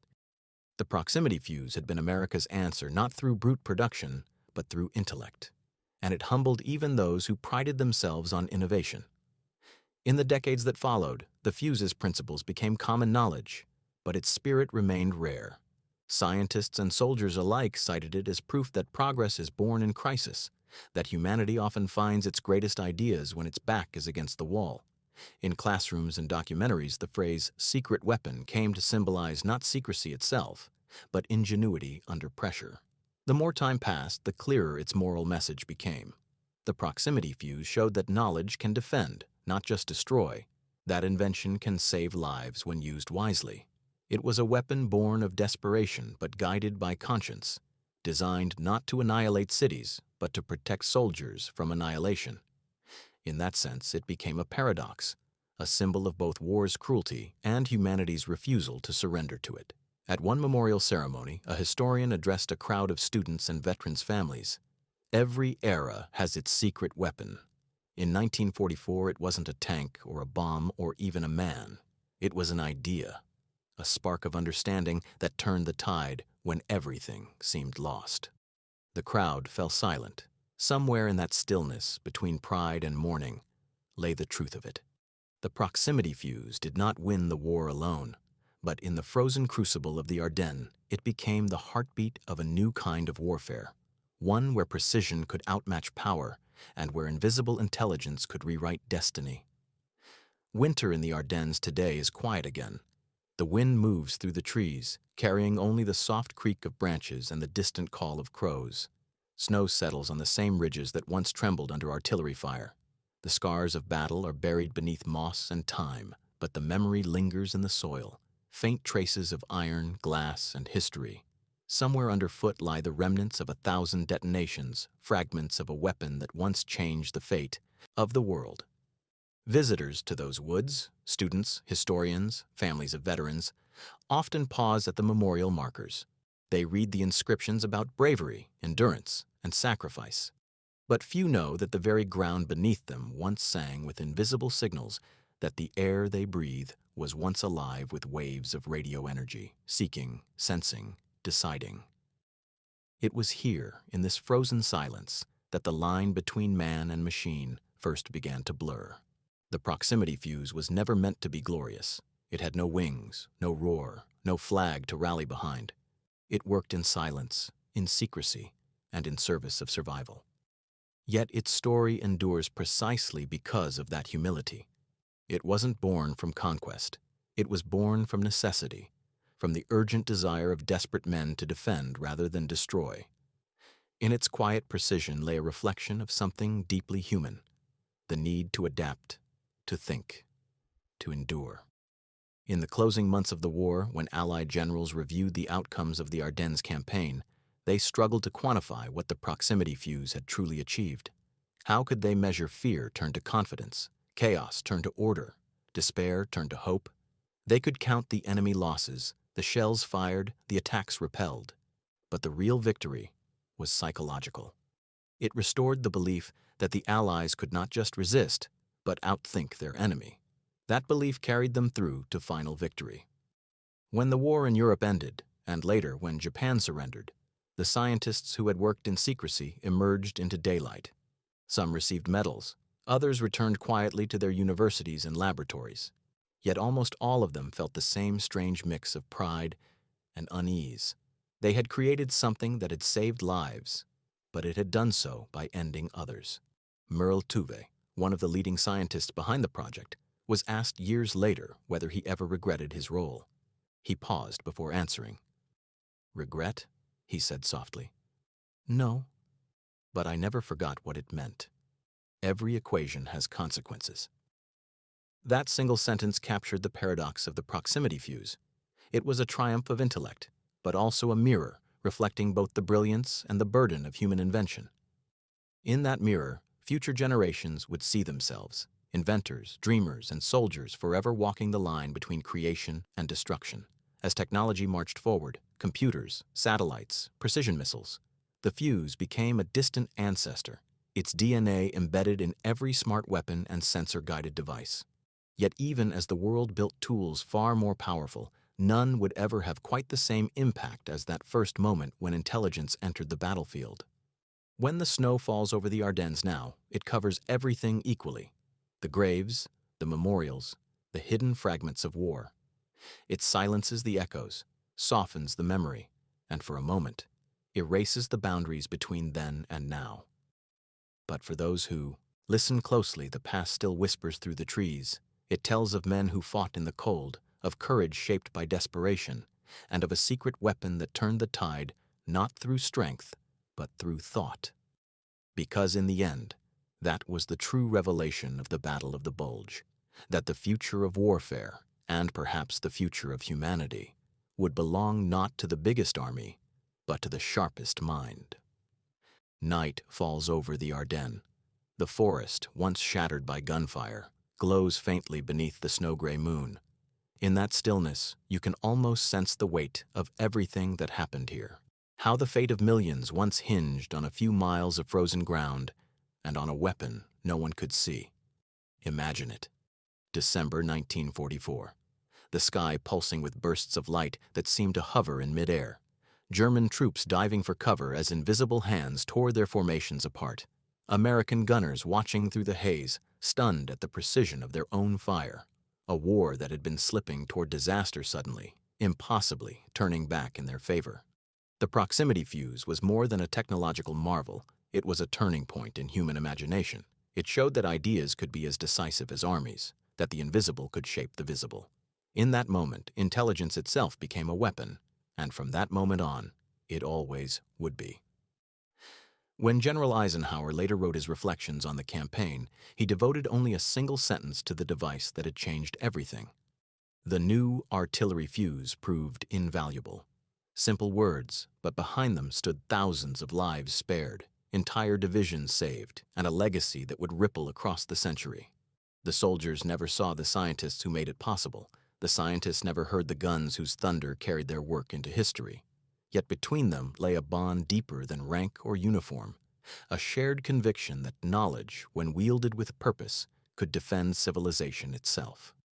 Today, when we speak of the secret weapon that shocked the Germans, we speak not only of metal and circuitry, but of the moment humanity realized that its greatest strength lay not in its weapons, but in its mind.